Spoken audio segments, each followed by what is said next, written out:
தெரிஞ்சுக்கலாம். ஸோ நான் இன்றைக்கி என்ன அப்டேட் கொண்டாந்துருக்கேன்னா, இந்த யூஏயில் மாதிரியே அண்ட் சிங்கப்பூரில் மாதிரியே அண்ட் மற்ற சில நாடுகள்லையும் இந்த வெட் ரிஃபாண்ட் சிஸ்டம் இருக்க மாதிரியே நம்ம ஸ்ரீலங்காலையும் இப்போ வெட் ரிஃபாண்ட் சிஸ்டம் வந்து கொண்டாந்துருக்காங்க. ஸோ இது வந்து ஒரு நல்ல விஷயமா இருக்குது, ஒரு குட் நியூஸாக இருக்குது. ஸோ ஸ்ரீலங்காவுக்கு நீங்கள் யாரும் ட்ராவல் பண்ணுறீங்களா இருந்தால், அதுவும் டூரிஸ்ட் வீசாவில் கட்டாயம் போகணும். டூரிஸ்ட் வீசாவில் ட்ராவல் பண்ணிங்களா இருந்தால் நீங்கள் பர்ச்சேசிங் பில்லுக்கு வந்து நீங்கள் பே பண்ணுற வெட் வந்து உங்களுக்கு ரிஃபண்ட் வந்து கிடைக்கும். அது வந்து நீங்கள் டிபார்ச்சர் ஆனரும் ஏர்போர்ட்டில் வந்து ஒரு வெட் ரிஃபண்ட் கவுண்டர் இருக்குது. அங்கே போனீங்கன்னா உங்களுக்கு அந்த வெட்டை வந்து ரிஃபண்ட் பண்ணக்கூடிய உதவியை வந்து அவங்க செய்கிறாங்க.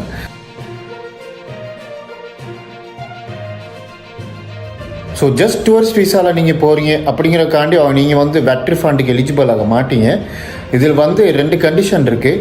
நீங்கள் டூரிஸ்ட் வீசாவில் போகிறவராக இருக்கணும் அண்ட் 90 டேஸ்க்கு மேலே நீங்கள் வந்து ஸ்ரீலங்காவில் கட்டாயம் இருந்திருக்கணும். So 90 days